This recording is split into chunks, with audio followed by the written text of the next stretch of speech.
আল্লাহ রাব্বুল আমিন বলছেন ওয়া ইন্নাহু লাতানজিলু রাব্বিল আলামিন।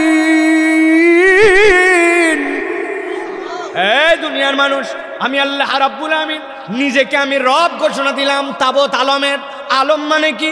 আলম মানে এই দুনিয়া নয়, আলম মানে আপনার আমার কনসেপ্টে যে পৃথিবী এইটুকু নয়, আপনার আমার চিন্তার বাহিরের যে জগৎ ওইটা হচ্ছে আলমের জগৎ। আপনার আমার জগতের মধ্যে যেই ছোট্ট একটুখানি তারা দেখতে পাই, স্টার দেখতে পাই আসমানে, বিজ্ঞানীরা বলছেন এক একটা তারকা এত বড় এত বড়। আপনি যে দুনিয়ার মধ্যে আছেন, যেইটাকে পৃথিবী বলতেছেন, যেইটার 10 বিঘার জমি হলে আপনি নিজের নাম দিয়েছেন জমিদার, এরকম 1000 কোটি দুনিয়াকে যদি এক জায়গায় করা হয় আর একটা সূর্যের মধ্যে আর একটা তারার মধ্যে যদি এটা ফেলে দেওয়া হয়, তাহলে 1000 কোটি আপনার যে পৃথিবী, এই পৃথিবী যদি একটা তারার মধ্যে ফেলা হয়, ওই তারা 10 বিঘা পুকুরে একটা মার্বেল ফেললে যেরকম হয়, এর থেকেও কম পরিমাণ হবে এই 1000 পৃথিবী। আল্লাহু আকবার। আসমানে ওরকম কত অজস্র তারকামালা। আল্লাহ রাব্বুল আমিন বলছেন, ও দুনিয়ার মানুষ ভালো করে বোঝো, এই যে তারকার গল্প শোনো, এই যে গ্যালাক্সির গল্প শোনো, এই যে আসমানের মধ্যে ভূমণ্ডলের গল্প শোনো, যা যা শোনো, মঙ্গল গ্রহের কথা শোনো, বৃহস্পতির কথা শোনো, সূর্যের গল্প শোনো, এইগুলা সবগুলা হচ্ছে প্রথম আসমানের নিচে। আর তোমার রব তোমাদেরকে বলছেন আল্লাহু রব্বুস সাবআ সামাওয়াত, তোমার রব এরকম 7টা আসমানের মালিক, 7টা জমিনের মালিক। অতএব তোমার রবের পরিধিটা যে কত দূর তোমার আয়ত্তের মধ্যে নাই, ঠিক কি না?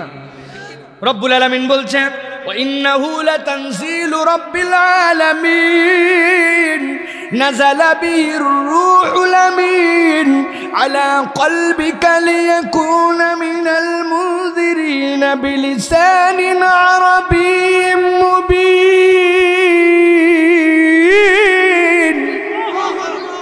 আমার আল্লাহ রাব্বুল আমিন বলছেন, এই দুনিয়ার মানুষ, আমি আল্লাহ রাব্বুল আমিন যেই কোরআন তোমাদের জন্য দিলাম, আমি আল্লাহ নিজেই জানালাম এটা একজন বিশ্বস্ত ফেরেশতা দিয়ে পাঠানো হয়েছে। ওই ফেরেশতাটাও যেমন তেমন ফেরেশতা নয়। ওই ফেরেশতা তার 2টা পাখা 600টার মধ্যে থেকে মাত্র খুলেছিলেন নবীজির সামনে। আসমানে যে সূর্য, এই সূর্যটা আড়াল হয়ে গিয়েছিল, দুনিয়ার বুকে সব পাখা খুলে দিয়ে তার ওড়ার মতো জায়গা নাই, এত একজন বড় ফেরেশতা।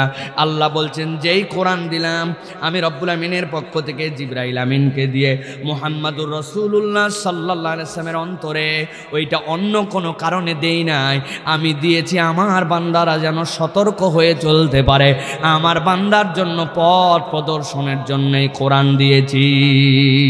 সুবহানাল্লাহ। আল্লাহ রাব্বুল আমিন বলছেন, এরপরে খেয়াল করেন, দুনিয়ার বুকে যত গ্রন্থ, যত দুনিয়ার বুকে কিতাব, ওই কিতাবের জন্য সংস্কার করা লাগে, ঠিক কিনা? আমাদের বাংলাদেশের যে সংবিধান, এই সংবিধান সংস্কার হয় নাই, নিজেরাই বানাইছে, বানানোর পরে বারবার সংশোধনী আনে। এই যে বাংলাদেশে এখন গন্ডগোল লাগছে ভোট নিয়ে, এটা কি জন্য? একটা সংশোধনী আনেই তো গন্ডগোল বাধায় হালাইছে, ঠিক কিনা?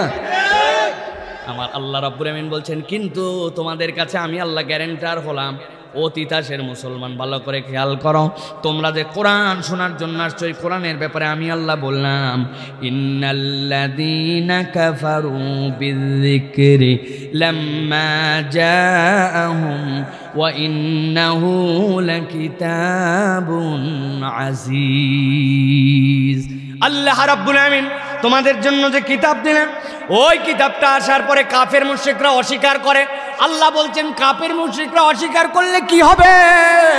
আমি আল্লাহ নিজের পরিচয় দিলাম, ওয়া ইন্নাহু লাকিতাবুন আজিজ, মহাপরাক্রমশালী রবের পক্ষ থেকে কিতাব।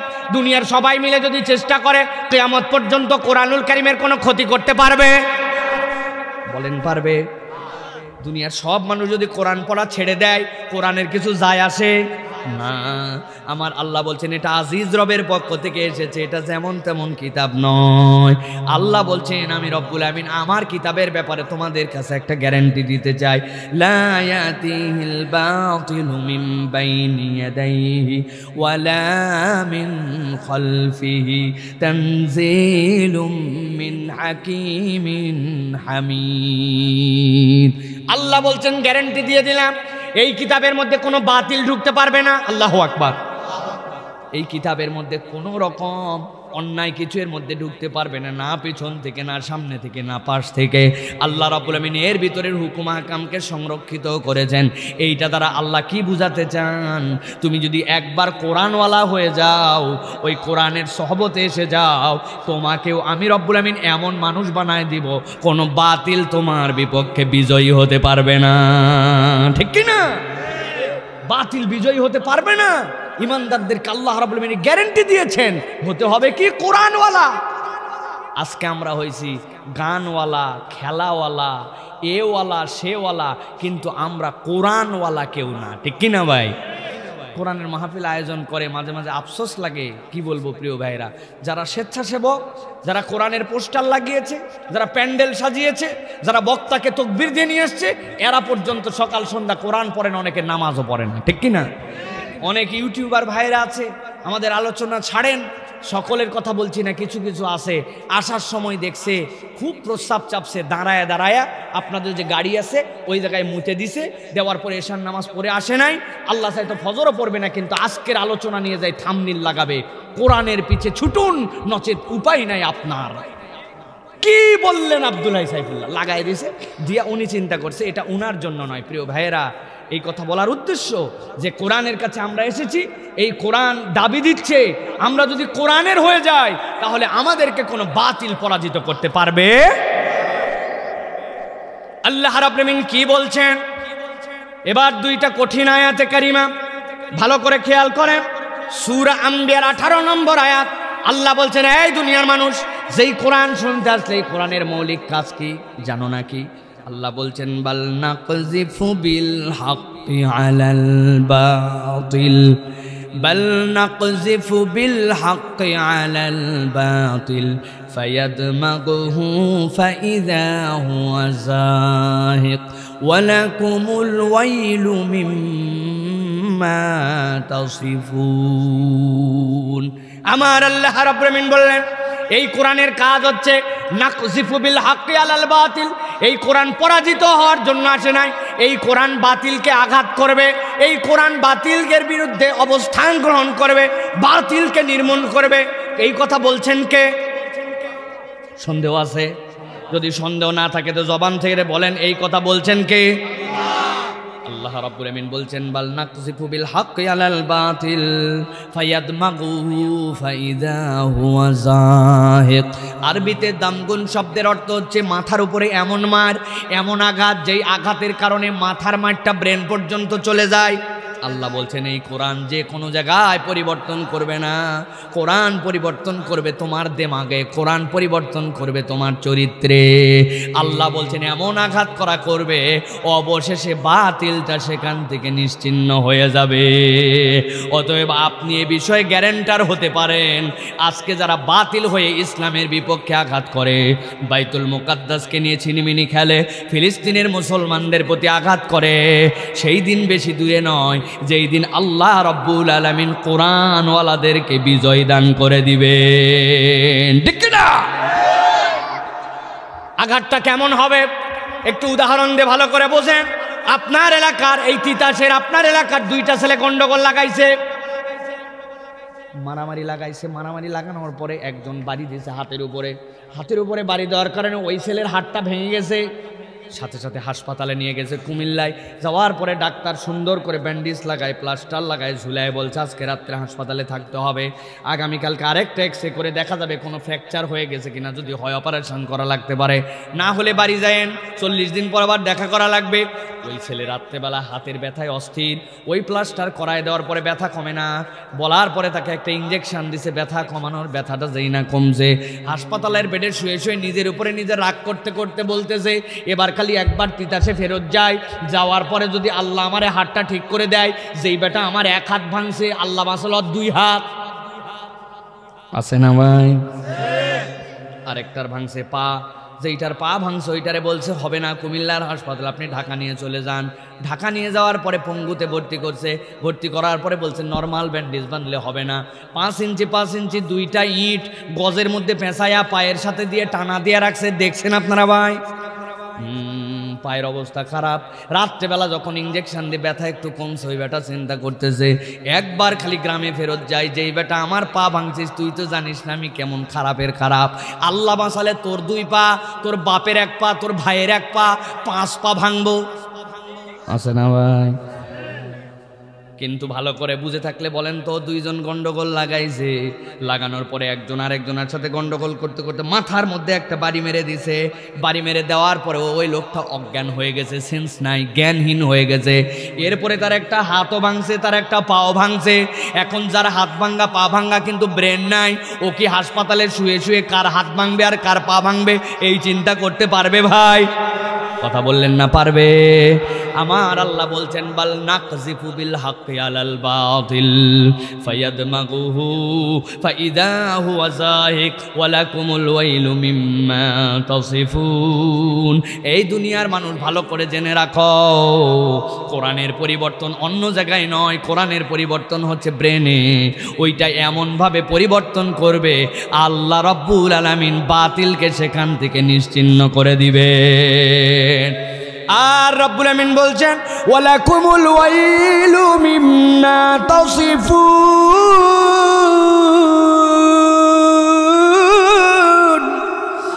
এই দুনিয়ার মানুষ সাবধান হয়ে যাও, আল্লাহর কালামের ব্যাপারে যদি উল্টাপাল্টা কথা বলো। অনেকেই বলে আল্লাহর কালাম, আল্লাহর সব বিধান আমাদের সমাজে চলে না, আমাদের সমাজের জন্য পারফেক্ট নয়, এরকম লোক বলে কিনা? আপনি যেই আল্লাহর বিধানের কথা বলবেন, আল্লাহর হুকুমের কথা বলবেন, আল্লাহর আইনের কথা বলবেন, উনার অন্তরের মধ্যে এটা পছন্দ হয় না।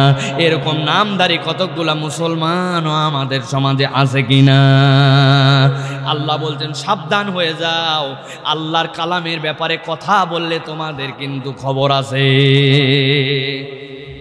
আল্লাহ রাব্বুল আলামিন এরপরে দুনিয়ার মানুষের জন্য বলছেন এই কোরআন যেটা তোমাদেরকে দিলাম কি তোমাদের উপকার দিবে। আল্লাহ বলছেন রাসূল আপনি জানায় রাখেন, ইয়া আইয়ুহান নাস ক্বাদ জাআতকুম মাউইযাতুম মির রাব্বিকুম ওয়া শিফাউল লিমা ফিস সুদুরি ওয়া হুদাও ওয়া রাহমাতুল লিল মুমিনিন।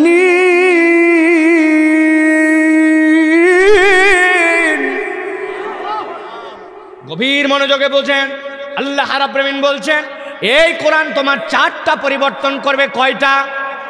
যাদের মুখে আল্লাহ শব্দ দিয়েছেন, আর রহমান আল্লামাল কোরআন খলাকাল ইনসান আল্লামাহুল বায়ান, এই জবান দিয়েছেন আল্লাহ, ওই আল্লাহর জন্য জবান দিয়ে কথা বলেন। আল্লাহ রাব্বুল আমিন কোরআনে বলছেন এই কোরআন কমসে কম তোমার কয়টা কাজে আসবে? কয়টা? আল্লাহ রাব্বুল আমিন বলছেন ইয়া আইয়ুহান নাস, তাবৎ দুনিয়ার মানুষের জন্য বললাম, ক্বাদ জাআতকুম মাউইযাতুম মির রাব্বিকুম, আল্লাহর পক্ষ থেকে কোরআন তোমাদের জন্য মাউইজা, কোরআন তোমাদের জন্য উপদেশ। আমি আমার ভাষায় বলি, আল্লাহ মূলত বুঝাতে চেয়েছেন বান্দা এই কোরআন হচ্ছে তোমার জন্য প্রেসক্রিপশন। আপনি লক্ষ্য করলে দেখবেন একটা প্রেসক্রিপশনের মধ্যে আপনার জন্য কি কি নির্দেশনা দেওয়া থাকে। আপনার ছেলেটা অসুস্থ হয়ে গেছে, ডাক্তার নিছে, নেওয়ার পরে বলছে বয়স কত, তারপরে জিজ্ঞাসা করছে নাম কি, এরপরে বলছে ওজন মাপান, সব কিছুর পরে প্রেশার মাপান, মাপানোর পরে নিয়ে আসছে ডাক্তার, ডাক্তার সব কিছুর পরে যখন ওষুধ লিখে দিছে দেখবেন প্রেসক্রিপশনে 4টা জিনিস লেখা থাকে। 1 নম্বর ওষুধের নাম কি, ওষুধের পাওয়ার কত, এই ওষুধ খাওয়ার আগে খাবেন না পরে খাবেন, আর এই ওষুধটা আপনার কতদিন পর্যন্ত চলা লাগবে, প্রেসক্রিপশনের মধ্যে এরকম করে লেখা থাকে কিনা। আমার আল্লাহ বলছেন এই দুনিয়ার মানুষ ক্বাদ জাআতকুম মাউইযাতুম মির রাব্বিকুম, এই কোরআন তোমাদের জন্য প্রেসক্রিপশন করে বানানো হলো। তুমি যদি কোরআনের কাছে আসো তোমার যে রোগ আছে ওই রোগগুলা রব্বুল আলামিন একে একে তোমাকে সারাইয়া দিবেন। সুবহানাল্লাহ। কিন্তু সারালেও মৌলিক কাজ কোরআন কোন জায়গায় করবে? আল্লাহ রাব্বুল আমিন বলছেন ও দুনিয়ার মানুষ, কোরআনের মূল কাজ হচ্ছে শিফাউল লিমা ফিস সুদূর।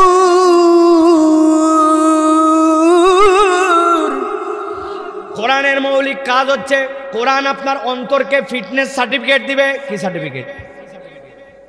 ফিটনেস সার্টিফিকেট বুঝেন ভাই? যদি কেউ বিসিএস পরীক্ষায় যায়, পুলিশের মধ্যে নিয়োগ পেতে চায়, সেনাবাহিনীতে চাকরি চায়, তার জন্য ফিটনেস সার্টিফিকেট লাগে, লাগে কিনা? আপনি বিদেশে যান, আপনার স্বাস্থ্য পরীক্ষার সার্টিফিকেট লাগছে না?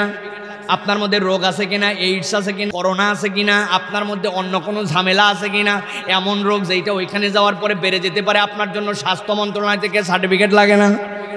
আল্লাহ বলছেন দুনিয়ার মানুষ, তোমার দুনিয়ায় যতগুলা সার্টিফিকেট এইগুলা একটাও আল্লাহ রব্বুল আলামিনের কাছে ওই দিন যাওয়ার পরে কাজ দিবে না। আল্লাহর কাছে কাজ দিবে তোমার অন্তরটা তুমি আল্লাহর জন্য উপযুক্ত করে আসতে পেরেছো কিনা।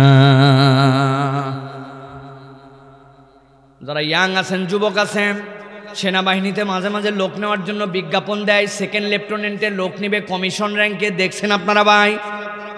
জেনারেল নয়, একবারে যদি নিয়োগ হয়, নিয়োগ হওয়ার পরে অল্প দিনের মধ্যে পদোন্নতি হবে, এরপরে মেজর হবে, এরপরে কর্নেল হবে, ব্রিগেডিয়ার হবে। কিন্তু আপনি যদি সৈনিক হিসাবে যান, আপনি সর্বোচ্চ ওয়ারেন্ট অফিসার পর্যন্ত যেতে পারবেন, এর উপরে আপনার কোনো দিনও র্যাঙ্ক হবে না। সেকেন্ড লেফটেন্যান্টের নিয়োগ কি কি চাইছে চাহিদা? 1 নম্বর ইন্টারমিডিয়েট পাস হতে হবে, 2 নম্বর সেকেন্ড ডিভিশন হলেই চলবে, 3 নম্বর 5 ফিট, আপনার জন্য কমসে কম 5 ইঞ্চি বা 5 ফিট 6 ইঞ্চি আপনার হাইট হতে হবে। আর আপনি কোনোদিন কোনো ফৌজদারি আদালতের মামলার দ্বারা আপনি দণ্ডাদেশ প্রাপ্ত নয়, এইটার প্রমাণ থাকতে হবে। আপনার এই গ্রামের একটা ছেলে সার্টিফিকেট যেই না দেখেছে ওই বিজ্ঞাপন দেখে চিন্তা করছে দারুণ ব্যাপার, তো আমার জন্য তো এখানে নিয়োগের একটা চান্স নেওয়া উচিত, কেননা চাইছে এখানে সেকেন্ড ডিভিশন, আমার আছে ফার্স্ট ডিভিশন, চাইছে এখানে অনার্স, চাইছে এখানে ইন্টারমিডিয়েট, আমি তো অনার্স ফার্স্ট ইয়ারে ভর্তি হয়ে গেছি, আমার জন্য হাইট বলছে 5 ফিট 6 ইঞ্চি, কিন্তু আমি লম্বা তো 6 ফিটের কাছাকাছি, বাপ দাদার 14 পুরুষে আমাদের কোনো ফৌজদারি কেস নাই, কামারি নাই। ওই ছেলে কাগজপত্র জমা দিয়েছে, কিছুদিন পরে তার চলে আসছে কাগজ, আসার পরে বলছে অমুক তারিখে ময়নামতি ক্যান্টনমেন্টে অথবা ঢাকার সাভারে ক্যান্টনমেন্টে দেখা করো, কাগজপত্র নিয়ে হাজির হয়ে গেছে। ওই ছেলে প্রথমে দেখছে কেস কামারি আছে কিনা, থানা ক্লিয়ারেন্স ওকে, এরপরে বলছে তোমার শিক্ষাগত যোগ্যতা, বাপরে বাপ, দুইটাতেই তার জন্য গোল্ডেন এ প্লাস, দারুণ ব্যাপার, তো চাইছে সেকেন্ড ডিভিশন, তোমার জন্য ক্লিয়ার, এবার যাও তো হাইট মাপো। হাইট যেই না মাপতে দিয়েছে, চাইছে 5 ফিট 6 ইঞ্চি, কিন্তু বেটা 6 ফিট, বলছে তুই নিচ দিয়ে যা। এবার বলছে খালিগা হও, স্বাস্থ্য পরীক্ষা হবে এখন তোমার জন্য। ওই ছেলে খালিগা হয়েছে, হওয়ার পরে বলছে হাত দুইটা সামনে দিকে সোজা করো, সেই না বলছে সোজা করো হাত, ডান হাতটা তার টন টন করে সোজা, কিন্তু বাম হাতটা সোজা হয় না, বাম হাতটা একটুখানি বাঁকা। যেই বেটা তার পরীক্ষা নিশ্চয়ই বলছে আই বাম হাত তোর সোজা হয় না কেন, বাম হাত সোজা কর। ও বলছে স্যার জন্মের থেকে আমার হাতের এই 4টা আঙ্গুল একটুখানি বাঁকা। বুঝে থাকলে কুমিল্লার তিতাসের মানুষ বলেন, সবগুলা ফার্স্ট ডিভিশন, 6 ফিট লম্বা, থানা ক্লিয়ারেন্স, কিন্তু ডান হাতও সোজা, সব অঙ্গ ঠিক আছে, বাম হাত যদি একটু বাঁকা হয়, ওই লোকটাকে কি সেনাবাহিনীতে চাকরিতে নিবে? ভালো করে বোঝেন, আপনার আমার বাড়ি আছে, গাড়ি আছে, জমি আছে, সন্তান নিয়ে ফুটানি আছে, চলাফেরার মধ্যে বিরাট ভাবসাব, ছেলে পেলে বিদেশে থাকে, আপনার গরমে কেউ বাঁচে না। আল্লাহ বলছেন ইয়াউমা লা ইয়ানফাউ মালু ওয়ালা বানুন, একটু হৃদয়ের কান খাড়া করে দিয়ে শোনো, ওই দিন এই সম্পদ, এই সন্তান তোমার একটুকু কাজে আসবে না। ওই দিন কাজে আসবে ওইটা আল্লাহর কোরআন অনুযায়ী তোমার অন্তর যদি ফিটনেস সার্টিফিকেট নিয়ে আসে, ঠিক কিনা? হযরতে বেলাল হাবশী রাদিয়াল্লাহু তাআলা আনহু কালো কাকে বলে? গোলামের বাচ্চা গোলাম, তার বংশে তার আগে কেউ স্বাধীন হয় নাই, কিন্তু আল্লাহর নবী বলছেন এই কালো মানুষটা যার নাকটা মোচা, কিন্তু ওই মানুষটার দাম এমন হয়ে গেল কোরআনের কারণে। নবীজি যখন মেরাজের সফরে জান্নাতের মধ্যে হযরতে বেলালের খরমের শব্দ শুনছেন, সুবহানাল্লাহ, যেমন তেমন বিষয় নয়। আল্লাহ বলছেন এই অন্তরটা কে দিবে?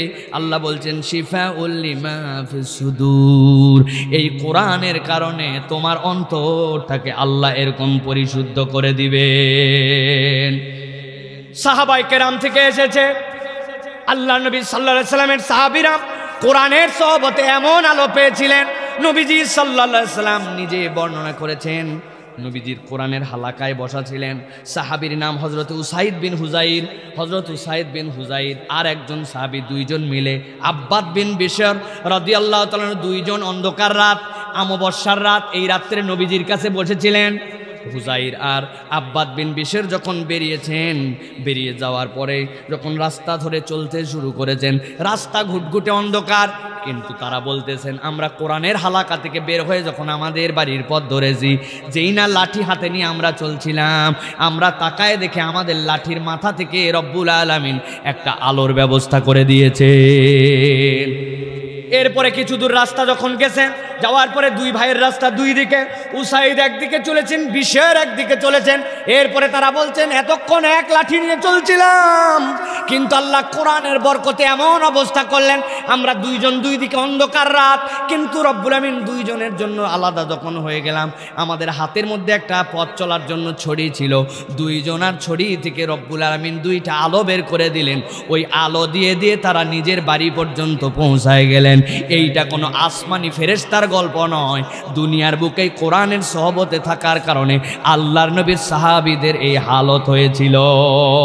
সুবহানাল্লাহ।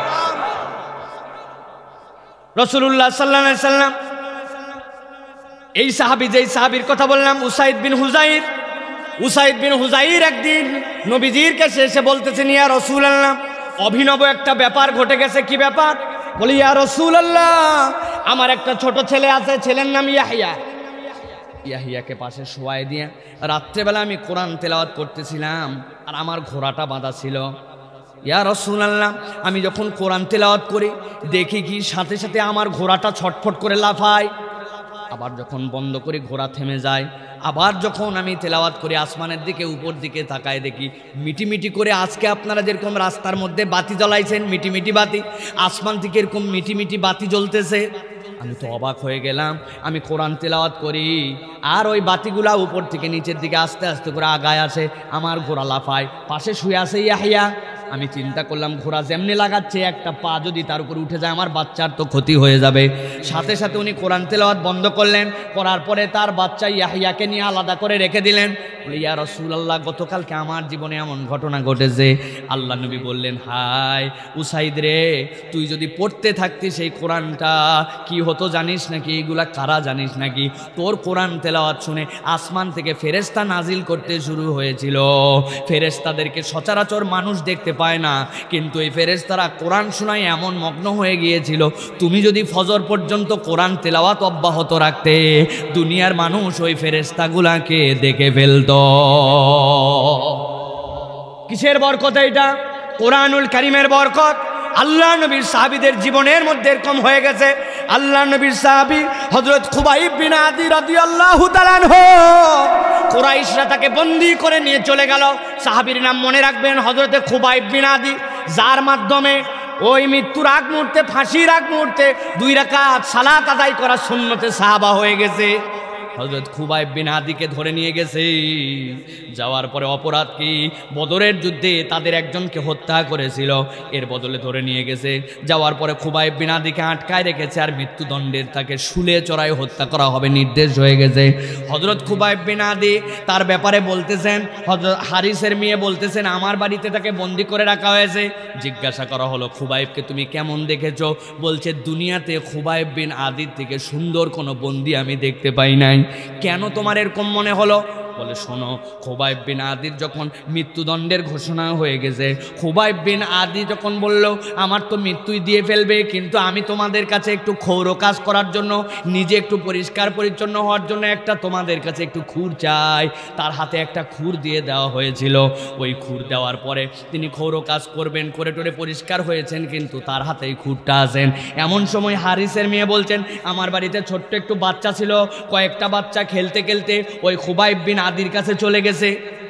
আদির হাতের মধ্যে কিন্তু খুর, তাকে হত্যা করে ফেলা হবে। এখন ওই বাচ্চাকে যদি জড়ায় ধরে গলার কাছে ধরে বলে এই 3টা বাচ্চা ধরলাম, আমার থেকে ছুটাতে পারবে না, মরবো তো আমিও, কিন্তু আমারে ছাড়বি কি ছাড়বি না বল, না ছাড়লে এই 3টাকেই মারে ফেলবো, এই কথা বলতে পারে কিনা? অন্যায় করে বন্দি করা হয়েছে, এটা বলাও তো অযৌক্তিক না। কিন্তু তিনি বললেন আমি এই খুরটা তোমার থেকে নিয়েছি ক্ষৌর কাজ করার জন্য, এই খুর কখনো অপব্যবহার হবে না, এই বাচ্চারা তোমরা তোমার মায়ের কাছে ফেরত চলে যাও। হযরতে খুবাইব বিন আদি তার ব্যাপারে বলতেছে। আমরা অবাক হয়ে গেলাম। খুবাইবের এক হাতের মধ্যে শিকল লাগানো, কোমরের মধ্যে শিকল লাগানো, কিন্তু খুবাইবের দিকে তাকায় দেখি এখন হচ্ছে গরমের গরম। এই সময় এক ঝোপা আঙ্গুরটা মুখের মধ্যে দিয়ে দিয়ে খুবাইব খাচ্ছে। আশ্চর্য হয়ে গেলাম, কেউ তাকে আঙ্গুর পৌঁছায় নাই। আরবে তখন আঙ্গুরেরও সিজন নয়। আল্লাহ নবীর কাছে খবর পৌঁছানোর পরে নবী বললেন, আমার খুবাইব কোরআনের পাগল ছিল, ইসলামের জন্য নিজের জীবনকে উৎসর্গ করেছিল। খুবাইব যে আঙ্গুর পেয়েছিল, এই আঙ্গুরটা দুনিয়ার নয়, আল্লাহর ফেরেশতারা খুবাইবের চাহিদা অনুযায়ী বেহেশত থেকে এই আঙ্গুরটা তাকে এনে দিয়েছিল। কিসের বরকতে? আল্লাহ রাব্বুল আলামিন বলছেন, এই কোরআনুল কারীম, যেই কোরআনুল কারীম তোমাদেরকে দেওয়া হয়েছে, এই কোরআনওয়ালা মানুষ হওয়ার কারণে দুনিয়ার বুকে আল্লাহ নজির দেখায় দেখায় গেছেন। জিজ্ঞাসা করি, দুইটা প্রশ্ন উত্তর দিবেন। হযরতে খুবাইব যেই কোরআন পড়েছেন, হযরতে উমাইর যে কোরআন পড়েছেন, ওই কোরআনই আমাদের কাছে আছে না নাই? ওই রবি কে আমাদের আল্লাহ কিনা? তাহলে আপনাকে আমাকেও বিশ্বাস রাখতে হবে, কোরআনের কাছে আসার মতো যদি আসতে পারি, এই কোরআনুল কারীম আপনাকে আমাকেও ওই রকম নিয়ামতওয়ালা বানায় দিবে, ঠিক কিনা? আল্লাহ এই জন্য কোরআনুল কারীমে বলেছেন, হুদা ওয়া রাহমাতুল লিল মুমিনিন। এই কোরআন যেমন তেমন নয়, এই কোরআন তোমাদের জন্য হুদা, এই কোরআন তোমাদের জন্য আলো, এই কোরআন তোমাদের জন্য রহমত। যেই বাড়িতে কোরআন আছে ওই বাড়িতে রহমত আছে, ঠিক কিনা? আজকের দুনিয়াতে কিসের অভাব? আপনি খোঁজ খবর নিয়ে দেখেন, আজকে প্রকৃত সুখ আর শান্তির অভাব। টাকা কোটি কোটি, মিলিয়ন মিলিয়ন, ওরাই বেশি বেশি ডাক্তারের কাছে যায়, যাওয়ার পরে বলে, স্যার আমার ঘুম হয় না, মেহেরবানি করে আমাকে ট্রিটমেন্ট দেন। বলে, বেশি ঘুমের ওষুধ খাইয়েন না, বেশি ঘুমের ওষুধ খেলে হার্ট ফেল করে যাবেন, মরে যাবেন। ওর ঘুম হয় না, কোটি টাকার বাড়ি, 1000 টাকা দামের খাট, তোষকের দামের অভাব নাই, কিন্তু ওর ঘুম আসে না। আর একজন লোক ডে লেবার কাজ করে, কাজ করতে করতে দেখে যে তার একটুখানি আলিস্যি লাগছে, রাত্রিবেলা বড় বড় ট্রাকের থেকে ছোট ছোট ট্রাকে ভ্যানে করে সবজি নামায় দেয়। আপনাদের এলাকায় যেগুলো সবজি হয়, কাউরান বাজার যায়, জাম বেঁধে গেছে এই আপনাদের এই কি বলে দাউদকান্দি ব্রিজের কাছে, ট্রাক যেতে লেট হয়েছে, ওই বেচারি বড় টুকরি, ওই টুকরি রাস্তার মধ্যে রেখে সুন্দর করে গামছাটা মাথার নিচে দিয়ে ঘুমায় গেছে। ওই বান্দা নাক ডেকে ঘুমায়, পাশ দিয়ে 20 টনের ট্রাক যায়, আর এই বেটা 2 কোটি টাকা দামের বাড়িতে লক্ষ টাকার খাটে ওষুধ খায়ও ঘুম আসে না। তাহলে টাকা পয়সা দিয়ে সুখ কেনা যায় না? এটা কি একমত আপনারা ভাই? টাকা পয়সা দিয়ে ভাগ্য কেনা যায় না, ভাগ্য কেনা যায়, সুখ কিনা যায় না। আমি যুবক তরুণদের জন্য এই জন্য বলবো ভাই, সকলের ভাগ্য একরকম হয় না। বিশ্বে কত মুসলিম কান্ট্রি, তাই না ভাই? বাংলাদেশও তো আমরা নাম কওয়াস্তে একটা মুসলমান কান্ট্রি। সৌদি আরব আছে, মিশর আছে, কাতার আছে, কুয়েত আছে, বাহরাইন আছে, যাদের ছেলেদের বিয়েতে মিলিয়ন মিলিয়ন টাকা খরচ করে। এই সকল বিখ্যাত বিখ্যাত রাজপুত্রদের বিয়ে হয়, এইগুলা দেশও আমাদের আশপাশে আছে। কিন্তু একটা দেশও প্যালেস্টাইনের পক্ষে দাঁড়াতে পারল না। সাউথ আফ্রিকার মতো একটা দেশ, তারা আন্তর্জাতিক যুদ্ধাপরাধ আদালতের মধ্যে মানবাধিকার লঙ্ঘনের জন্য ইসরায়েল মতো এরকম একটা জারজ রাষ্ট্রের বিপক্ষে দাঁড়াইছে। সুতরাং সকলের দ্বারা সবকিছু হয় না, ঠিক কিনা? আমরা সাউথ আফ্রিকার সব কিছুকে সমর্থন করছি না, কিন্তু তাদের প্রতি আমরা উষ্ণ অভ্যর্থনা জানাচ্ছি। তোমরা অন্তত বিশ্ব বিবেকের কাছে দেখিয়ে দিয়েছ যে অন্তত ফিলিস্তিনের প্রতি যে জুলুম করা হচ্ছে, তাদের বাচ্চাকে হত্যা করা হচ্ছে, তাদের রাস্তার মধ্যে নিরপরাধ মানুষকে মেরে ফেলা হচ্ছে, হাসপাতালের মধ্যে বোমা পেরে হত্যা করা হচ্ছে, তাদের কি অপরাধ? তাদের কোনো অপরাধ নাই। তাদের অপরাধ কেবল তারা গাজাবাসী, এই জন্য তাদের অপরাধ। এর বিপক্ষে সাউথ আফ্রিকার মতো লোকেরা আজকে আন্তর্জাতিক অপরাধ আদালতে তারা বিচার আবেদন করেছে, কিন্তু মুসলমান আজকে ঘুমায় আছে, ঠিক কিনা? কত বড় মুরগা খাবে, আর কত বড় উট খাবে, আর কত বড় লাহামমান্দি খাবে, এইটার অবস্থা তাদের মধ্যে। কারণ আমি যদি কথা বলি তাহলে আমার গদিও তো অবৈধ গদি, তাহলে উনাদের ইশারায় তো আমার গদিও নষ্ট হয়ে যেতে পারে। এই জন্য কথা বলার সাহস তাদের নাই, ঠিক কিনা? প্রিয় যুবক, প্রিয় তরুণ, এ কথা বলার উদ্দেশ্য কি? এ কথা বলার উদ্দেশ্য আপনার জীবনে বিশ্বাস রাখতে হবে, দুনিয়ার সবাই যদি এক হয়ে যায়, আল্লাহ বলছেন জিন ইনসান সবাই এক হয়, তারপরেও কোরআনের সমকক্ষ কিছু নিয়ে আসতে পারবে না। তাহলে আপনার গ্রন্থ যদি সত্য হয়, আপনার আল্লাহ রাব্বুল আলামিন যদি সত্য হন, আর আপনি যদি সত্যের উপর অধিষ্ঠিত হন, আপনার হায়াতটা যদি সীমিত হয়, কবরে যদি আপনার ডেস্টিনেশন হয়, তাহলে আল্লাহ ছাড়া আপনি কাউকে ভয় করেন কেন, ঠিক কিনা? আল্লাহ ছাড়া তো আপনার কাউকে ভয় করার কথা নয়। আল্লাহ রাব্বুল আলামিন কোরআনে বলছেন, কুল্লা ইন ইজতামাআতিল ইনসু ওয়াল জিন্নু আলা ইয়াতু বিমিসলি হাযাল কুরআন লা ইয়াতুনা বিমিসলিহি ওয়ালাউ কানা বা'দুহুম লিবা'দিন যাহিরা। এটার ব্যাখ্যা কি? এটার ব্যাখ্যা কি? কেবল কোরআনওয়ালা। আল্লাহ বলছেন কোরআনওয়ালাদের বিপক্ষে দুনিয়ার সবাই যদি এক হয়ে যায় তারা বিজয়ী হতে পারবে না, কিন্তু কোরআনওয়ালার মতো কোরআনওয়ালা হতে হবে, ঠিক কি না? আমরা কিরকম কোরআনওয়ালা? আমাদের প্রত্যেকের বাড়িতে কোরআন আছে। কোথায় আছে? কারো বাড়িতে আছে ফ্রিজের উপরে, কারো বাড়িতে আছে শোকেসের উপরে, কিন্তু এই কোরআন আমাদের হৃদয়ে ধারণ করি নাই, এই কোরআন অনুযায়ী আমাদের জীবন যাপন করি নাই। অথচ শর্তটা সহজ ছিল। আল্লাহ বলছেন যে কোরআন দিলাম, যা হালাল আছে তা বিশ্বাস করো, যা হারাম আছে বিশ্বাস করো, আল্লাহ রাব্বুল আলামিন তোমার তকদির ঘুরাই দিবেন। কিন্তু আমাদের হাতে সময় নেই, ঠিক কি না? এই জন্য আল্লাহ লজ্জা দিচ্ছেন আমাদের হাতে।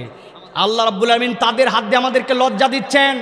পৃথিবীতে যত কওম আসছিল, যারা অপরাধ করেছে আল্লাহ সকল কওমকে ধ্বংস করে দিয়েছেন। খেয়াল করেন, পয়েন্টটা খেয়াল করেন। কওমে লূত ধ্বংস হয়ে গেছে, নূহ আলাইহিস সালামের অপরাধী কওমকে ধ্বংস করে দিয়েছেন আল্লাহ। যত কওম অপরাধ করেছে আল্লাহ তাদেরকে কওমে সামুদ, কওমে আদ সবাইকে আল্লাহ শেষ করেছেন। কিন্তু ইহুদিরা এত অপরাধ করার পর আল্লাহ তাদেরকে ধ্বংস করেন নাই কেন? অনেক স্কলাররা বলেন দুইটা কারণে। একটা কারণ হচ্ছে আল্লাহ তাদেরকে চূড়ান্ত জিল্লতি দিবেন, ধ্বংস তারা হবেই।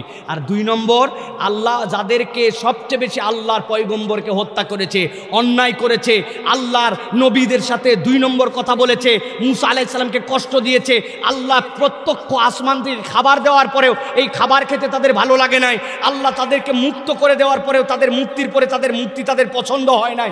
নবীকে বলছে তুমি আর তোমার আল্লাহ যায় যুদ্ধ করো, আমাদের হাতে সময় নাই। আল্লাহ 40 বছর এক জায়গায় তাদেরকে ঘুরাইছে। তারপরেও রব্বুল আলামিন তাদেরকে এত কিছুর পরেও কয়েকটাকে রাখছে কি জন্য? যারা শ্রেষ্ঠ উম্মত, উম্মতে মুহাম্মাদি, ওদের মধ্যে থেকেও যারা আল্লাহর বিধান ফলো করবে না, আল্লাহ ওদের হাত দিয়ে এই শ্রেষ্ঠ উম্মতকেও কিছু জিল্লতি করে শিখাবেন যে তোমরা কত খারাপ, যে ওরা এত খারাপ হওয়ার পরেও তোমাদের সবচেয়ে দাম হওয়ার কথা ছিল, কিন্তু কোরআন থেকে সরে যাওয়ার কারণে ওই খারাপদের দ্বারাও তোমাদেরকে জিল্লতি হতে হচ্ছে, ঠিক কিনা? এই কথা কি অবাস্তব? আপনি একটু খেয়াল করে দেখেন। একজন বিখ্যাত ব্যক্তি বলেছিলেন, আরবের মানুষরা যদি এক মুঠ করে ইসরায়েল থেকে মাটি খেয়ে ফেলতো তাহলে ইসরায়েল নামে কোনো রাষ্ট্রই থাকতো না, শেষ হয়ে যেত। কি সবাই মিলে যদি প্রস্রাব করে দিত ওরা ভেসে চলে যেত। কিন্তু আমাদের সেই সাহস হয় না। অথচ সাউথ আফ্রিকার মতো দেশ আজকে তাদের বিপক্ষে দাঁড়াইছে। এটা মুসলমানদের গালে একটা থাপ্পড়। আল্লাহ আমাদেরকে বোঝার তৌফিক দান করুক, বলেন আল্লাহুম্মা আমিন। প্রিয় ভাইরা, এবার থাকলে বুঝে থাকলে বলেন যে কোরআন শুনলে আমাদের জন্য লাভ আছে না নাই? হাত ধরে টান দিলে খুলে, সামনে হাতটা ধরেন, হাতটা ধরে টান দেন, হাত হাত হাত এই জায়গায়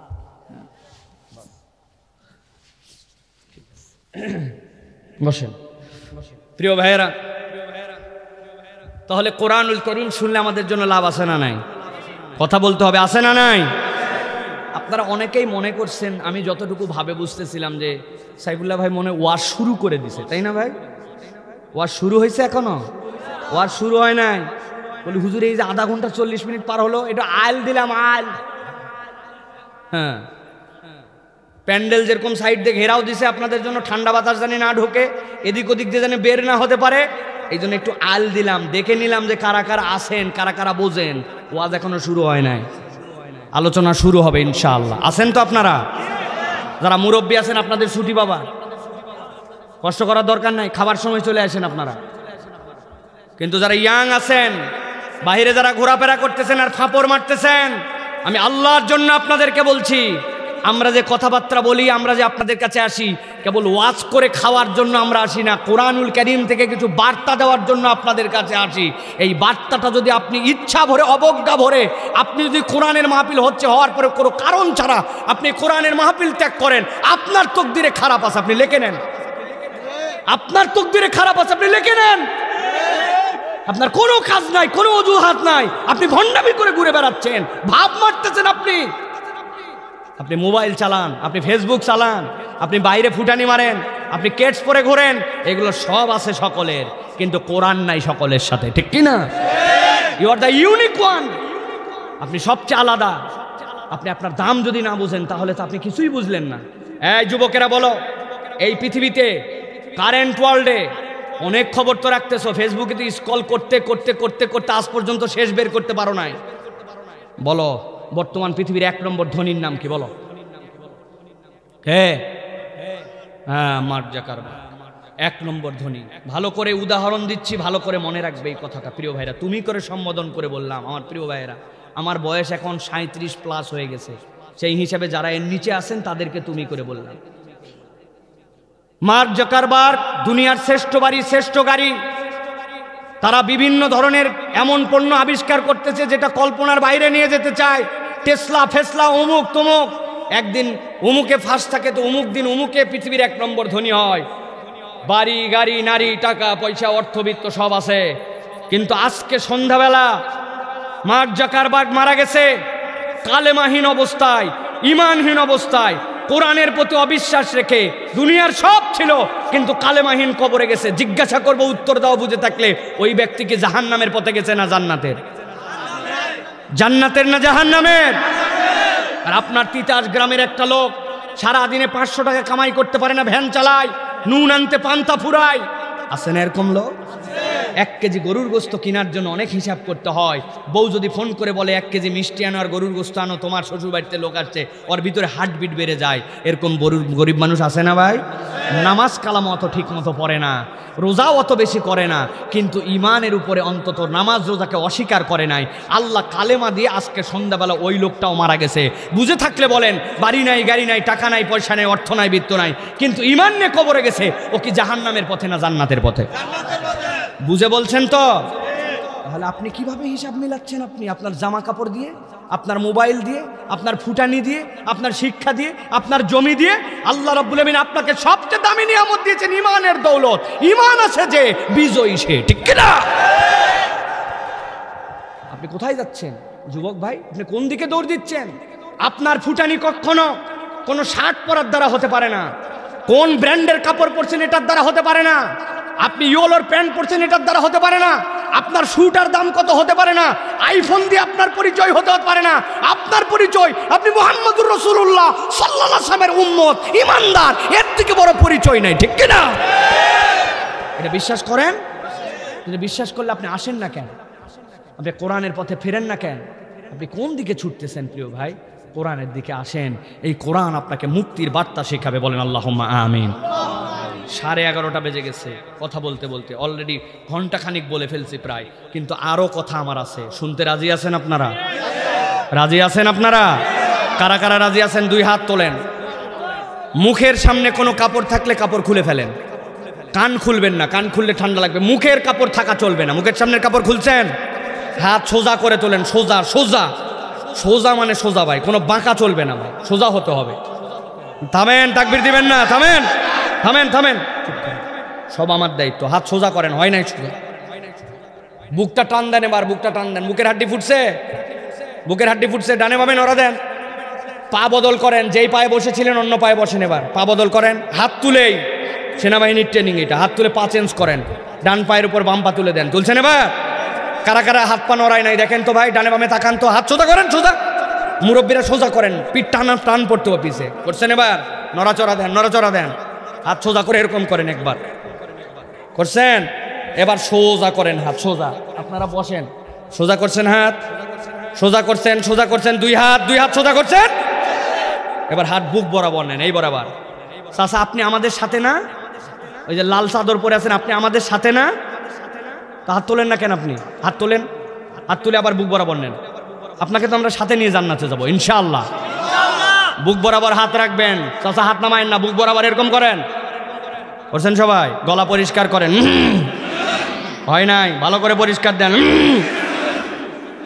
এই পিচ্ছি, গলা পরিষ্কার দাও না কেন? গলা সাফ করা। রেডি সবাই? রেডি? এবার আমরা একটা তাকবীর দিতে চাই। যেই রকম ধ্বনি আল্লাহর নাম এর আগে কখনো দেই নাই, এরকম একটা তাকবীর দিতে রাজি আছেন আপনারা? যদি রাজি থাকেন বলেন আল্লাহুম্মা আমিন। দেখেন একজন আরেকজনের মুখের দিকে তাকায় দেখেন কে আল্লাহুম্মা আমিন বলে নাই। যে সবচেয়ে জীবনের বলিষ্ঠ কণ্ঠে তাকবীর দিতে পারবে এরকম ভাবে বলেন আল্লাহুম্মা আমিন। মুখের কাপড় সরাইছেন সবাই? রেডি সবাই? আমি যখন লিল্লাহে তাকবীর বলবো উপর দিকে হাত ছুড়ে দিয়ে আল্লাহু আকবার বলতে হবে। পারবেন না ইনশাআল্লাহ? রেডি সবাই? দেখি একটা তাকবীর দেন আবার সবাই। লিল্লাহে তাকবীর, আল্লাহু আকবার, লিল্লাহে তাকবীর, আল্লাহু লিল্লাহে তাকবীর, আল কোরআনের আলো, আল হাদিসের আলো, তোমার নেতা আমার নেতা, তোমার নেতা আমার নেতা, তোমার নেতা আমার নেতা, লিল্লাহে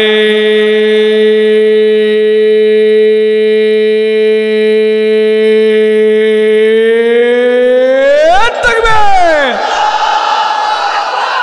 আলহামদুলিল্লাহ বলেন, হাত নামান। রাগ করছেন আপনারা? কারা কারা জোরে দেন নাই হাত তোলেন। ওই যে পিছনে দেখছেন সত্য স্বীকার করছে, এরা জোরে দেয় নাই। মুরব্বীরা পর্যন্ত ফাটায় ফেলাইছে বলে জোরে দেয় নাই। কথা হলো এটা। আল্লাহর নাম জোরে বললে আল্লাহ রাব্বুল আলামিন অন্তরের মধ্যে একটা বল দেন, ঠিক কি না? এই তাকবীর কোনো দলীয় স্লোগান নয়, কোনো গোষ্ঠীর স্লোগান নয়, কোনো পার্টির স্লোগান নয়। আল্লাহু আকবারের স্লোগান ইমানদারের স্লোগান। ইমানদারের হৃদয়ে যতদিন পর্যন্ত ইমান থাকবে তাকবীরের স্লোগান চলতেই থাকবে, ঠিক কি না? রাজি আছেন তো ইনশাআল্লাহ? এই যুবকরা রাজি আছো? কথা জোরে সরে বলবে। আল্লাহ রাব্বুল আলামিন যেন কবুল করেন, আল্লাহুম্মা আমিন।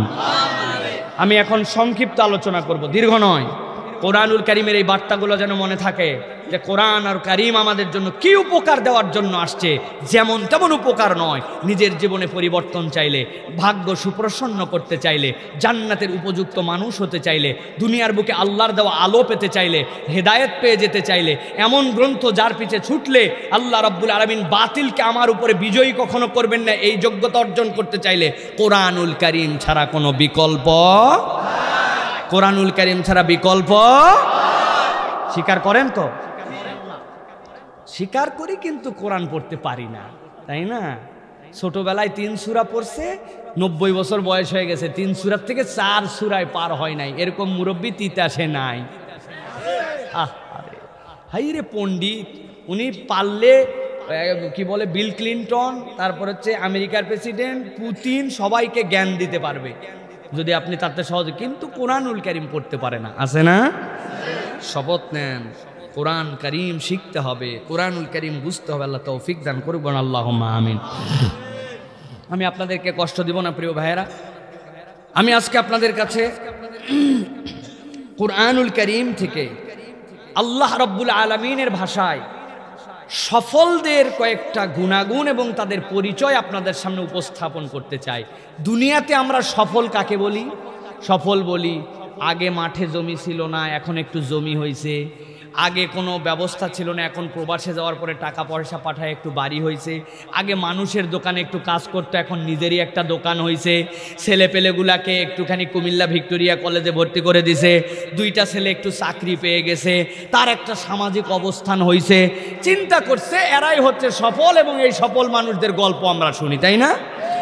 আজকে আমরা কোরআনুল কারীমের আলোকে সফলদের পরিচয় এবং গুণাগুণ, কোরআনের 5-6টা আয়াতে কারীম থেকে 5টা পরিচয় জেনে আমরা ওই গুণে নিজেদেরকে গুণান্বিত করব, ওই সিদ্ধান্ত নিয়ে চলে যাব। রাজি আছেন? সবাইকে বলতে হবে রাজি আছেন? আল্লাহ যেন আমাদেরকে তৌফিক দান করেন, বলেন আল্লাহুম্মা আমিন। 1 নম্বরে আল্লাহ রাব্বুল আলামিন কোরআনুল কারীমের 31 নম্বর সূরা, সূরা লোকমান, সূরা লোকমানের 4 এবং 5 নম্বর আয়াতে কারিমার মধ্যে আল্লাহ রাব্বুল আলামিন 2টা শ্রেণীর সফল মানুষদের পরিচয় দিচ্ছেন। আল্লাহ রাব্বুল আলামিন বলছেন, আলিফ লাম মিম তিলকা আয়াতুল কিতাবিল হাকীম। ও আমার বান্দারা, আমি যেই কোরআন তোমাদেরকে দিলাম, এই কোরআন তোমাদেরকে যেটা দিলাম এটা হচ্ছে প্রজ্ঞাপূর্ণ একটা কিতাব। ওই প্রজ্ঞাপূর্ণ কিতাবের আয়াত আমি আল্লাহ তোমাদেরকে জানাচ্ছি। হুদা ওয়া রাহমাতাল লিল মুহসিনিন। আল্লাহ বলছেন যারা আল্লাহর জন্য মুহসিন হতে পারবে, আল্লাহর জন্য নেক কাজ করার ক্ষেত্রে প্রতিযোগিতা করে, আমি রব্বুল আমিন বললাম এই গ্রন্থটা তাদের জন্য রহমত এবং হেদায়েত হবে। রব্বুল আলামিন বলছেন, আর ওই মানুষগুলো যাদেরকে আমি মুহসিন বললাম, যাদেরকে আমি আমার রবের ভাষায় বলতে চাই, তারাই হচ্ছে চূড়ান্ত সফল। তাদের পরিচয় কি? আল্লাহ বলছেন আল্লাযীনা ইউকিমুনাস সালাতা ওয়া ইউতুনাজ যাকাতা ওয়া আখিরাতি হুম ইউকিনুন। আল্লাহ বলছেন তোমাদের চিন্তা চেতনা অনুযায়ী তাদের পরিচয় নয়। আমি আল্লাহ বললাম 3 গুণ আছে যার মধ্যে এই আয়াতে কারিমার আলোকে তারাই হচ্ছে আল্লাহর কাছে সফল। 1 নম্বরে আল্লাযীনা ইউকিমুনাস সালাহ, দুনিয়ার বুকে নামাজ আদায় করে যারা, ওয়া ইউতুনাজ যাকাত, যাকাত ফরজ হলে যাকাত আদায় করে দেয়, ওয়া হুম বিল আখিরাতি হুম ইউকিনুন। আর ওই মানুষগুলা বিশ্বাস করার মতো পরকাল দিবসের ব্যাপারে বিশ্বাস করে। মুখে মুখে শপথ করেছে আমি পরকালকে বিশ্বাস করি, আমি কোরআনকে বিশ্বাস করি, কিন্তু মুখের এই বিশ্বাসের সাথে তার কাজের কোনো মিল নাই। ওই মানুষ বিশ্বাস করে পরকালকে, কিন্তু সুযোগ পাইলে অপর ভাইয়ের জমির মধ্যে থেকে আইল কাটে একটু জমি বাড়াতে চায়। আছে না? ক্ষমতাটা একটু বেশি, কেমনে একটু সানসেটটা রাস্তার দিকে ঢুলে দেওয়া যাবে, কেমনে বাউন্ডারি ওয়ালটা 1 বিঘে একটু ঠেলা যাবে। যদি বলে ঠেললি কেন, বলছে বেশি কথা বলবি না, আমি কোনদের লোক, আমার পার্টি কোনটা জানিস তুই। ওই লোক চুপ করে গেছে। ওরেও যদি জিজ্ঞাসা করেন পরকাল বিশ্বাস করি কিনা, আউল ফাউল কথা বলবি না। পরকাল না বিশ্বাস করলে কি মুমিন হয় নাকি?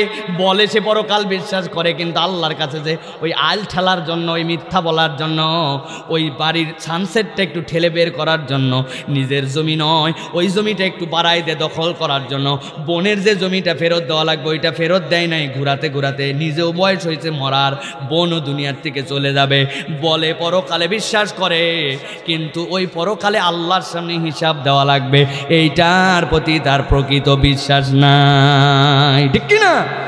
আমার আল্লাহ রাব্বুল আলামিন এই জন্য বলছেন ওয়া হুম বিল আখিরাতি হুম ইউকিনুন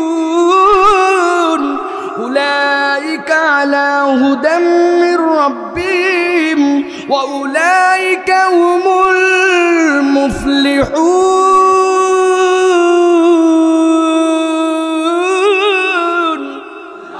আমার রব্বুল আলামিন বলছেন যদি তুমি এই 3টা গুণে গুণান্বিত হও, প্রকৃতার্থেই বিশ্বাস করো তুমি আমি পরকাল মুখে আমার জিন্দেগিটা গঠন করেছি।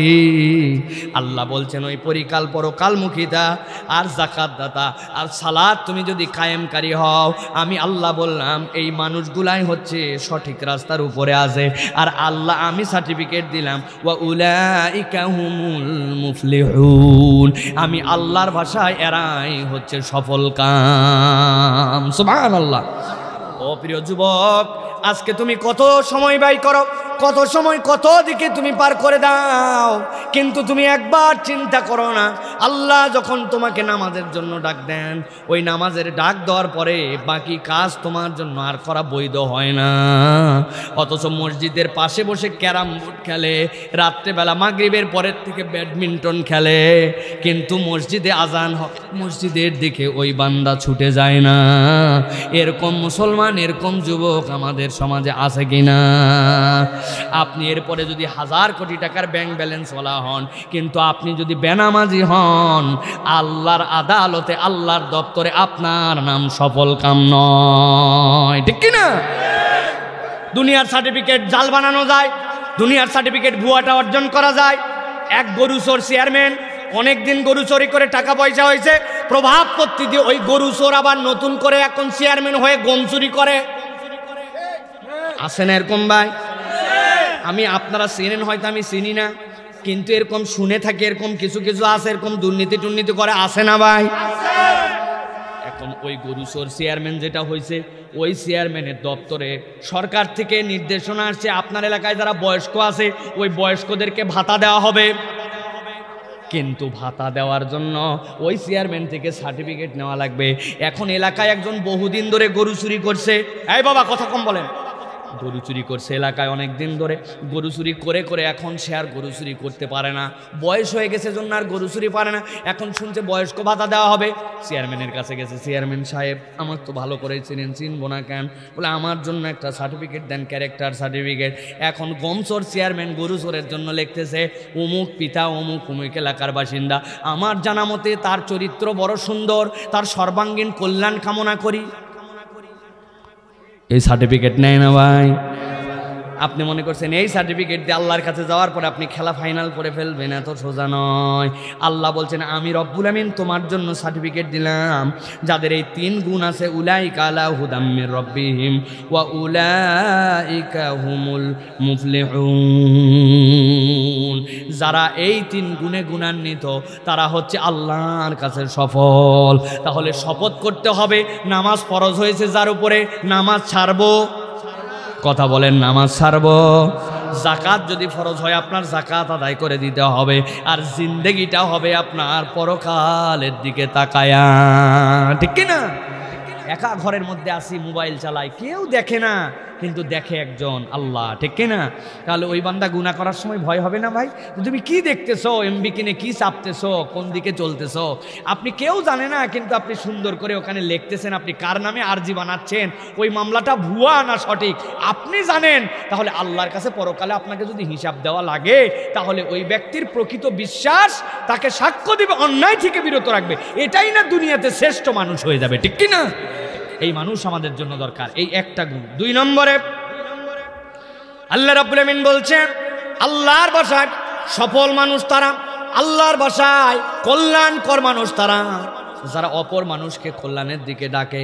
খেয়াল করেন আল্লাহ রাব্বুল আমিন সূরা আলে ইমরানের 104 নম্বর আয়াতের মধ্যে বলেছেন ওয়ালতাকুম মিনকুম উম্মাতুন ইয়াদউনা ইলাল খায়রি ওয়া ইয়া'মুরুনা বিল মা'রুফি ওয়া ইয়ানহাউনা আনিল মুনকার ওয়া উলাইকা হুমুল মুফলিহুন। সুবহানাল্লাহ।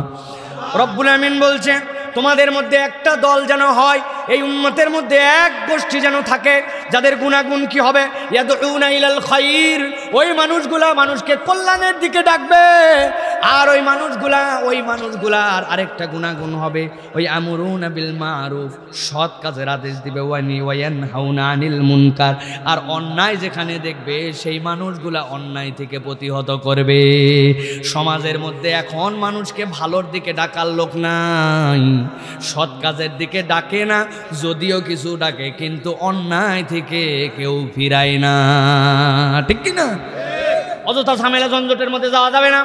আপনার এলাকার মধ্যে গান বাজনা হয়, লাল পানি নীল পানি খাওয়া হয়, অন্যায় অবিচার হয়, নানান ধরনের অশ্লীলতা হয়, আছে কিনা ভাই? 31st নাইটের নামে হয়, পহেলা বৈশাখের নামে হয়, ঈদের নামে হয়, 14ই ফেব্রুয়ারির নামে হয়, সাকারাইন উৎসবের নামে হয়, এরকম অন্যায় সব জায়গায় হয়। কিন্তু চিন্তা করে অযথাই সুখ ঝামেলার মধ্যে পড়ায় আমার লাভ নাই, আমি বাবা বেঁচে আছি, বাবা যারা করে করুকগা, আমি এর সাথে নাই, এরকম বলার লোক আছে কিনা? আল্লাহ বলছেন এইটা যদি বলো তুমি উত্তম মানুষ হতে পারো নাই। আর সমাজের মধ্যে যতক্ষণ পর্যন্ত আপনি অন্যায় ফিরানোর চেষ্টা না করবেন, সমাজ কখনো সুন্দর হবে না। হাজার জায়গায় উদাহরণ দিয়েছি। আমরা এখন উল্টা গেম খেলি। উল্টা গেম কি? নবীজি সাল্লাল্লাহু আলাইহি সাল্লাম বলেছেন মান রাআ মিনকুম মুনকারান ফালিয়াতাগাইয়িরু বিয়াদিহি, তোমাদের মধ্যে কেউ যদি কোনো খারাপ কিছু দেখে তাহলে হাত দিয়ে যেন প্রতিহত করে, ফাইল্লাম ইয়াস্তাতি ফাবিলিসানিহি, যদি এটা না পারে তাহলে মুখ দিয়ে করে, যদি না পারে অন্তর দিয়ে করে। আল্লাহ নবী বলছেন আর এটা হচ্ছে ইমানের নিম্ন স্তর, এরপর আর ইমান নাই। ওরা চিন্তা করছে কোনো খারাপ কিছু দেখার পর প্রথমেই সিদ্ধান্ত নিয়েছে আমি অন্তর দিয়ে ঘৃণা করি, বাবা এগুলো কাজ ভালো না, বাবা এগুলো আমি অপছন্দ করি। কিন্তু উনার মুখের শক্তি ছিল, উনার বললে একটু কাজ হতো, এই দিকে যায় না। এরকম লোক আছে না ভাই? এটা কি হবে জানেন? এটা হলে আপনার বাসা, আপনার মসজিদ, ওই মসজিদের সামনে ধরেন একটা কুত্তা মরে গেছে মসজিদের সিঁড়ির উপরে, ফজরের মসজিদে দেখছেন কুত্তা একটা মরছে, শীতের মধ্যে অতি শীত, শীতে কুকুর মরে গেছে, ফজরের নামাজের সময় যাওয়ার সময় টেনশানে পড়ছেন, আল্লাহ মরার জায়গা পালো না, মসজিদের সিঁড়ির উপরে মরছে, আপনি লাফ দিয়ে দিয়ে মসজিদের ভিতরে ঢুকছেন। ঢোকার পরে হুজুর বলছে যে বাবারে কুত্তা তো মরছে, সবাই দেখছেন, কুত্তা সরানো দরকার, আসেন ফজরের নামাজের পরে কেউ উঠে যায়েন না, আমরা একটা মোনাজাত দিব যাতে আল্লাহ কুত্তাটা সরায়। এই জন্য হুজুর সকলকে নিয়ে কুত্তা সরানোর দোয়া করছে, আল্লাহ মসজিদে আসতে মুসল্লিদের কষ্ট হচ্ছে, রব্বুল আমিন মেহেরবানি করে তুমি কুত্তাটা সরায় দাও সিঁড়ির থেকে। দোয়া টোয়া করা শেষ, দোয়া টোয়া করে চলে গেছে। জোহরের সময় সূর্য ওই দিন উঠে গেছে ভালো, কুত্তার পেট ফুলে ফাইটে গেছে, যাইয়ে গন্ধে মাখামাখি। জোহরের সময় মুসল্লিরা দেখলো ফজরের পর তো দোয়া করে গেছি, আবার বলছি নাউজুবিল্লাহ কুত্তা কত খারাপ, কত খারাপ। কুত্তা খারাপ এইসব বলে গেছে, কিন্তু জোহরে এসে দেখে কুত্তা ফুলে গেছে। চিন্তা করছে বাবারে তাবারুক সারা সকালের দোয়া কবুল হয়েছে কি না হয়েছে, ঘোষণা দিছে যে যা আছে কপালে আসরের সময় সবাই আসবেন, বিরিয়ানি দিয়ে কুত্তা সরানোর দোয়া হবে। বুঝে থাকলে বলেন, এই বিরিয়ানি দিয়ে খান আর জিলাপি দিয়ে খান, কুত্তা সরানোর জন্য মসজিদের মধ্যে দোয়া করেন, আর কেউ উদ্যোগ যদি না নেন কুত্তা কি সিঁড়ি থেকে সরে যাবে? আরো এমন দুর্গন্ধ হবে যে মসজিদে আপনি ঢুকতে পারবেন না, ঠিক কি না? দায়িত্ব কি ছিল? ইমাম সাহেব সভাপতিকে বলবে, সভাপতি সাহেব যার সাথে যোগাযোগ আছে, মিউনিসিপ্যালিটি হোক, ইউনিয়ন পরিষদ হোক, মেথর হোক, তাকে খবর দিবে। অথবা যার পাওয়ার আছে সে বলবে, এই এখন পর্যন্ত কুত্তাটা সরানোর ব্যবস্থা নিচ্ছ না কেন? তোমার এলাকার মধ্যে দায়িত্বশীল আছে, তুমি সরাও না কেন?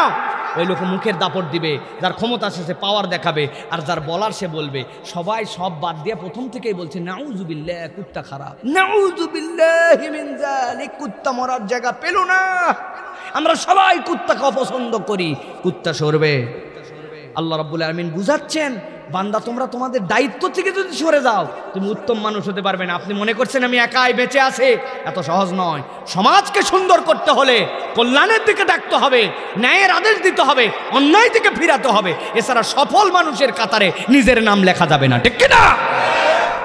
সমাজের বড় ভাইরা যদি দায়িত্বশীল হয়ে যেত, নামাজি যদি ফজরের হয়ে যেত, যেগুলো আখাটে বখাটে চুল কাটে উল্টাপাল্টা করে মোবাইলিং করে এলাকার মধ্যে ফটকামি করে বেড়াচ্ছে, এগুলো সাইজ হয়ে যেত। এই আমার এলাকার মধ্যে থাকবি, নামাজ পড়বি না, ফটকামি করবি, মহিলাদেরকে টিজ করবি, খবর আছে বলে দিলাম। মসজিদে যেন দেখি উনি লিডার, উনি মসজিদে দাপটওয়ালা মানুষ, উনি বলছে এই বিড়ি খাতে দেখলাম মানে, আর একদিন ধোঁয়া বাড়ালে ঠাডায় থাপ্পড় দিয়ে ঠিক করে দিব। বিড়ি খাইলেও আর সামনে ধোঁয়া চাপতে ভয় করবে। কিন্তু কি আর বলবো, এখন যেই লোক বিড়ি খাওয়ার জন্য আপনাকে শাসাবে ও গাঁজাখোর,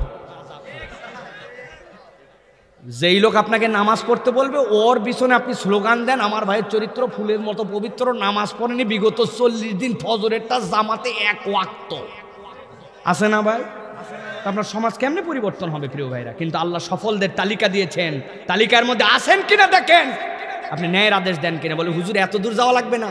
আপনি আপনার ছেলেকে কেন ফজরের সময় উঠাতে পারেন না?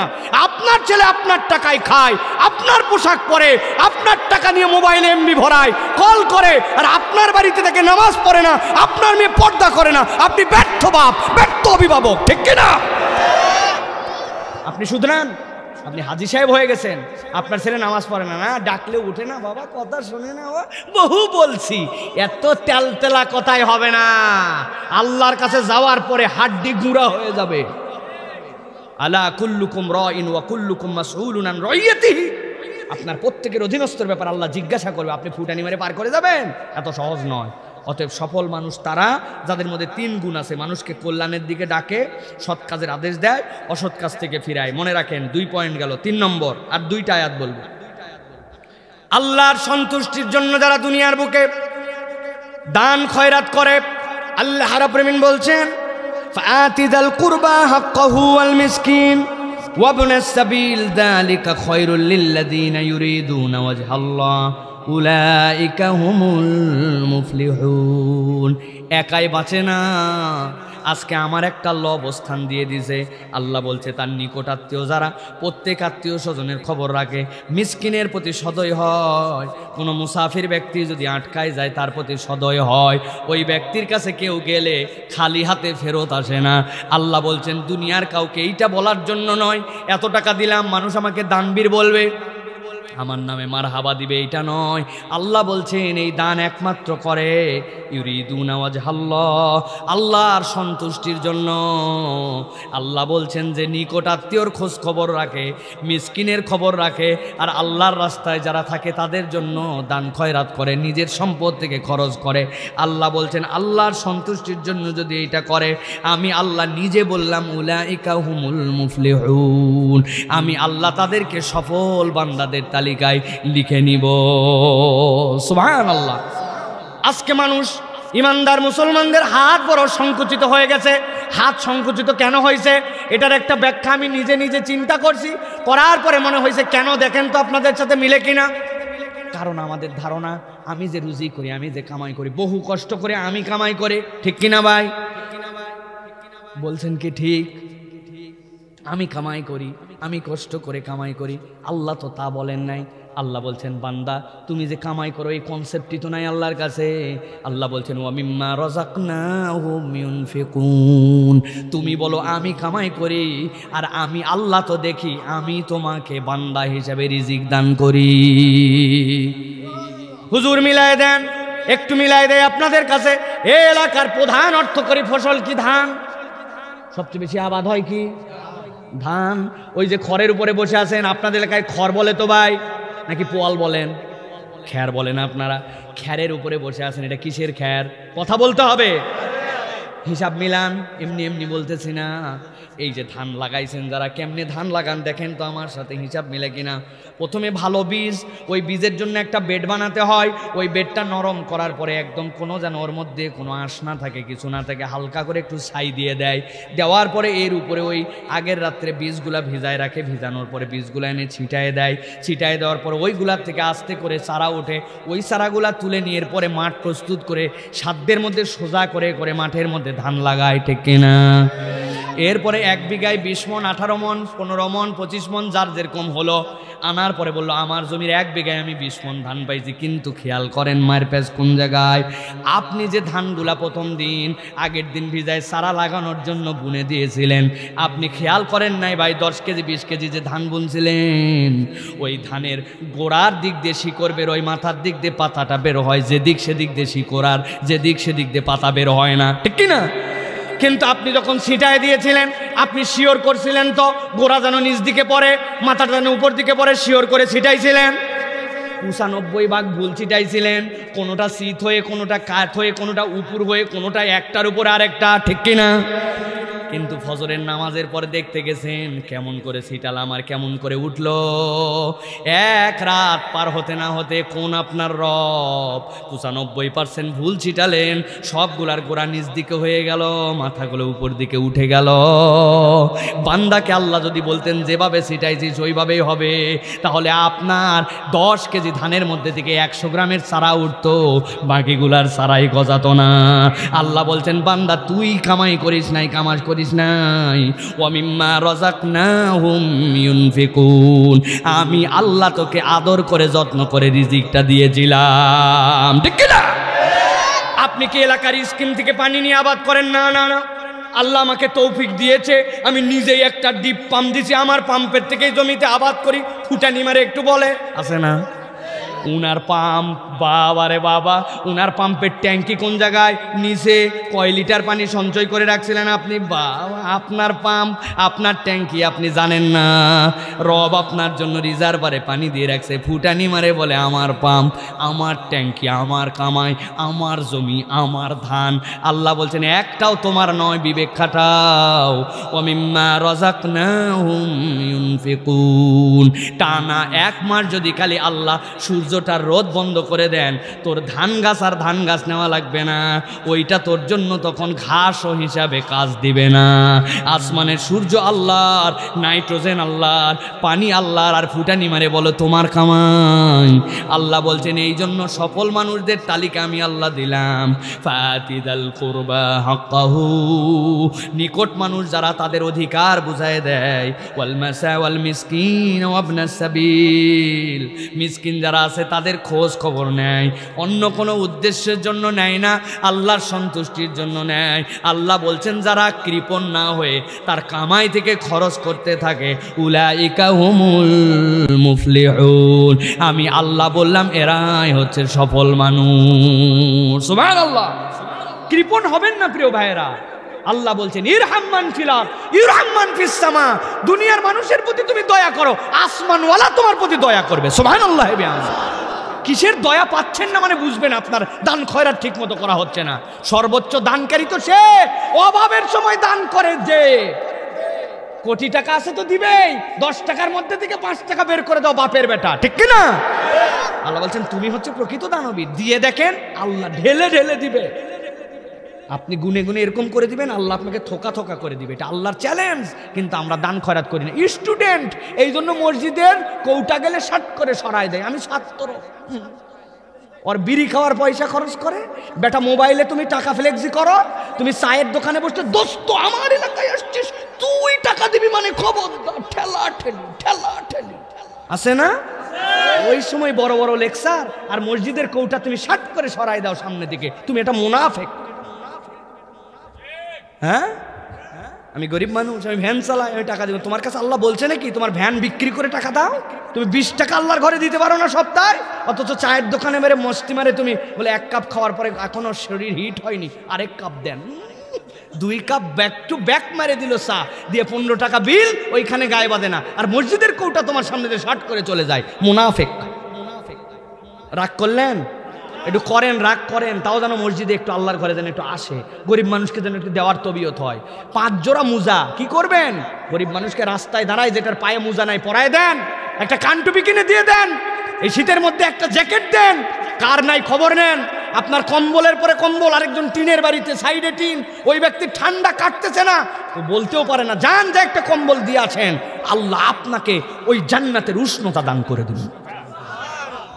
আল্লাহ বলছেন উলাইকা হুমুল মুফলিহুন, এরাই সফল কাম। আল্লাহর দেওয়া সম্পত্তিকে দান করে, আমার কামাই নাকি দারু মিয়া, আমার হাত এইটা, এইটুকুর বিজ্ঞান জানলে আহা। জীবনে ভেপু মেশিন দেখছেন? এই যে কাটে, কাটার পর তোলে, তোলার পরে পুকুর থেকে ঝালে, এই হাতটা মিলায় দেখেন, আর ভেপু মেশিনের খরচটা দেখেন, কি পরিমাণ তেল খায়, কি পরিমাণ ইঞ্জিনিয়ারিং লাগে, মোবাইল দেওয়া লাগে কত, কিছুদিন পর পর সার্ভিসিং করা লাগে। জন্মের পরের থেকে যেরকম মন চায় হে হে করে গেলেন, এই 2 নখ একদিন বাঁধে রাখবেন, পারবেন? আরে ভাই আমি বলতেছি আপনাকে, বাঁধে রাখেন একদিন একটা গাডার দিয়ে, তারপরে তাহলে টের পাবেন আল্লাহর দয়া কি। খাইতে বসবেন একটু, যে এই 2 নখ ব্যবহার করব না, আল্লাহর দিকে তুই চলবি না মন, চলতে হবে তোকে। এই 2 নখ বাঁধে রাখে এবারে ভাত খাওয়ার জন্য চেষ্টা করবেন, মোবাইলটা হাতে নিয়ে একটু ব্যবহার করার জন্য চেষ্টা করবেন, গালটা একটু নাড়ার চেষ্টা করবেন, চিন্তা করবেন দাঁত তো মাজা লাগবে, এই 2 নখ বন্ধ, খালি আর কিচ্ছু না, পুরো শরীরের সব ওকে, এই 2 নখ বন্ধ। পারবেন? পারতে হবে। একদিন বন্ধ করেন, করে নিজেকে শিক্ষা দেন। আর যখন শুনতে চাবে না মন, তখন এক দোস্তকে বলবেন এদিকে আসো, হুজুর এদিকে আসেন, এই ট্রেনিং করবেন। এরকম করে বলবেন যে তুই নামাজ পড়িস না কেন? আল্লাহ বলবেন 2 দিক দিয়ে তোকে খাওয়ায়, মুখ দিয়ে আর নাক দিয়ে। নাকেরটা কিনে খাস না, প্রত্যেকদিন কত লিটার তুই অক্সিজেন খাস, সারা বছরে 38 কোটি টাকার উপরে খাস। আচ্ছা দেখি তুই আল্লাহর কথা শোনা লাগবে না, এই দিক দিয়ে নাক ধরবেন আর বাম হাত দিয়ে মুখ ধরবেন, ধরে ঠাইছে ধরে থাকবেন, দেখি হুজুর কতক্ষণ পারে। পারবেন? হুজুর অবস্থা কি? এই দেখেন হুজুর নড়াচড়া শুরু করে দিয়েছে, এই যে হুজুর ছুটে যাচ্ছে এখন, এই যে ছুটতে চাচ্ছে এখন। কষ্ট নেননি তো ভাই? ছেলেদের জন্য বললাম, এদেরকে এই ট্রেনিং দিবেন।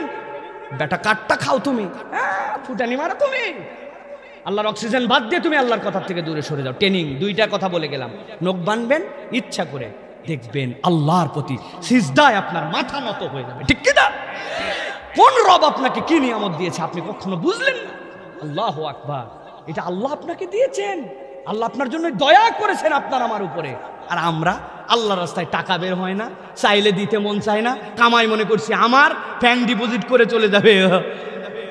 কবরে আপনি যতটুকু খেয়ে গেছেন আর যতটুকু দান করে গেছেন ওইটুকুই যাবে, বাকি কিচ্ছু যাবে না।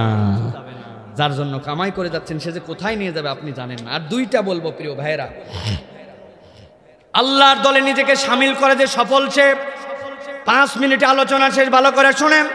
আল্লাহ বলছেন উলাইকা কাতাবা ফি কুলুবিহিমুল ঈমান, আল্লাহ বলছেন তারা নিজের জীবনে আল্লাহর জন্য ঈমানকে বদ্ধপরিকর করে নিয়েছে। ওয়াইয়াদাহুম বিরূহিম মিনহু ওয়ায়ুদখিলুহুম জান্নাতিন তাজরি মিন তাহতিহাল আনহারু খালিদিনা ফিহা রাদিয়াল্লাহু আনহুম ওয়া রাদু আন উলাইকা হিজবুল্লাহ আলা ইন্না হিজবাল্লাহি হুমুল মুফলিহুন। অন্তরে যারা ঈমানকে বসায় ফেলেছে, এমন ঈমানকে মহাব্বত করেছে, আল্লাহর জন্য তার সর্বস্ব বিলাই দিয়েছে, তার ঈমান একদিক বাকি সব একদিকে, সে ঈমানের সাথে অন্য কোনো কিছুকে কম্পেয়ার করতে রাজি নয়। আল্লাহ বলছেন একবার যদি এরকম কেউ হতে পারে, আমি আল্লাহ বললাম আমি তার প্রতি সন্তুষ্ট, তারাও আমার প্রতি সন্তুষ্ট। উলাইকা হিজবাল্লাহ, এরাই আল্লাহর দলের। আল্লাহ বলছেন আর যে আল্লাহর দলের, আল্লাহর দলকে কেউ পরাজিত করতে পারবে না। সুবহানাল্লাহ। তাহলে ইমানকে সবার উপর আপনাকে প্রায়োরিটি দিতে হবে। ইমান সবার আগে, তারপরে আর কিচ্ছু নাই, ঠিক কি না? আপনার বিপদে পড়ছেন, মাজারে সিজদা লাগাই দিয়েছেন, বিপদে পড়ছেন অমুক বুজুর্গের কাছে চলে যাওয়ার পরে মান্নত লাগাই দিয়েছেন, তারপর ইমান চলে যাবে। ইবাদতে আল্লাহ এবং বান্দার মধ্যে কেউ নাই। ওলি আউলিয়া পীর মাশায়েখ সম্মান করি, কিন্তু তারা কেউ আমার জন্য ওসিলা নয়, তারা কেউ আমাকে ভালো মন্দ করে দিতে পারে না। এই বিশ্বাসে অটল অবিচল থাকতে হবে, ঠিক কি না? ভালো করে ইমান মজবুত করতে হবে প্রিয় ভাইরা। আমাদের এই এলাকার এই ইমানে বিরাট ঝামেলা আছে প্রিয় ভাইরা। আল্লাহ আমাদেরকে ইমান মজবুত করার তৌফিক দান করেন। সর্বশেষ আজকের কথা, নিষিদ্ধ কাজ থেকে বিরত থাকে যে আল্লাহ বলছেন, আল্লাহর ভাষায় সে হচ্ছে সফল কাম। রব্বুল আমিন বলছেন, ইয়া আইয়ুহাল্লাযীনা আমানু ইন্নামাল খামরু ওয়াল মাইসিরু ওয়াল আনসাবু ওয়াল আজলাম রিজজুম মিন আমালিশ শাইতান ফাজতানিবুহু লাআল্লাকুম তুফলিহুন।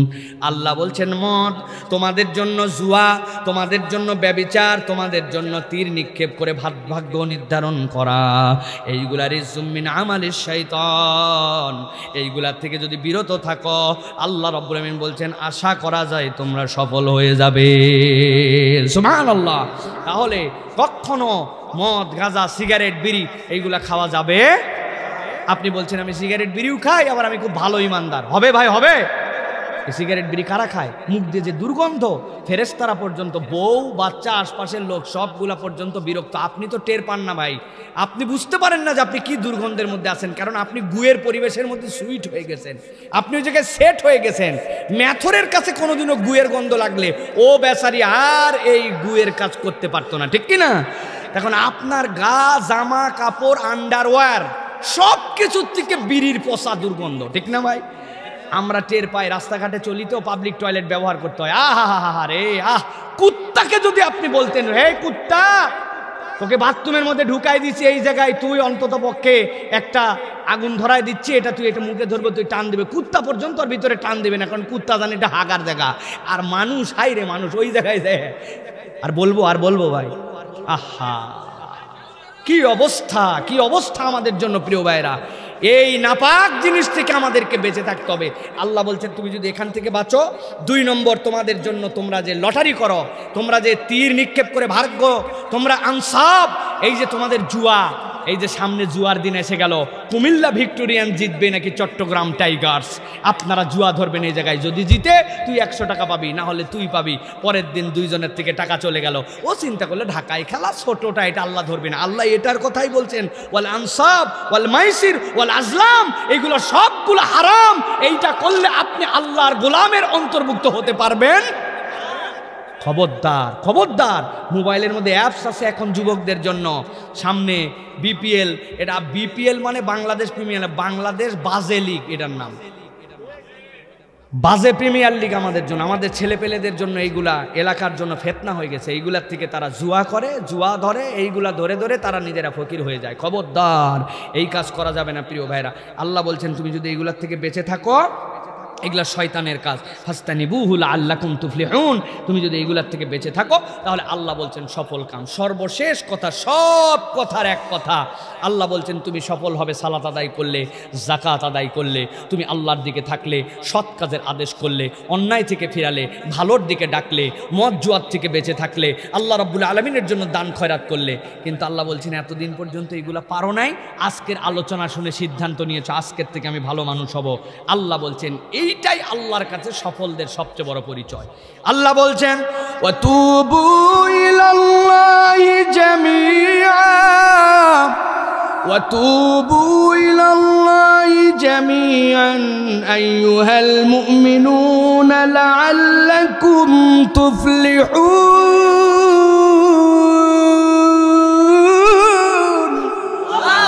রব্বুল আলামিন বলছেন যত ঈমানদার আছো সবাই মিলে শপথ নাও, এই রব অতীতে আমার যত ভুল হয়ে গেছে, আমি সবগুলা স্বীকার করলাম আর একবার তোমার কাছে ফেরত আসলাম। তওবা মানে কি? তওবায়ে নাসুহা বলা হয়। নাসহাতুন মানে হচ্ছে জোড়া লাগানো। অনেকগুলা টুকরা টুকরা কাপড় দিয়ে যেরকম আপনি একটা কাঁথা বানান, অথবা আপনার যদি কোনো একটা জিনিস ভেঙে যায় সেইটাকে জোড়া দেন, অথবা কেউ একজন চলে গিয়েছিল আবার আপনার কাছে ফেরত চলে আসছে, ওই যে আপনি আকাশে ঘুড়ি ছেড়ে দিয়েছিলেন, আপনি বড়শি দিয়ে মাছ ছেড়ে দিয়েছিলেন, ওইটা যখন আপনার কাছে আবার কালা সহ ফেরত চলে আসে, ওইটা নাসহা, ওইটা আপনার কাছে ফেরত আসছে। আল্লাহ বলছেন তওবা মানে হচ্ছে নাসুহা। বান্দার যখন ভাঙ্গা সম্পর্ক রবের সাথে জোড়া লাগায়, অন্য দিক চলে গিয়েছিল আবার আল্লাহর কাছে ফেরত চলে আসে। আল্লাহ রব্বুল আমিন বলছেন আইয়ুহাল মুমিনুন লাআল্লাকুম তুফলিহুন, তুমি যদি ফিরে আসার সিদ্ধান্ত নাও, আমি আল্লাহ সিদ্ধান্ত দিলাম, আশা করা যায় তুমি সফল হয়ে যাবে। সুবহানাল্লাহ। তাহলে আমরা কি আল্লাহর জন্য ফেরত আসতে রাজি?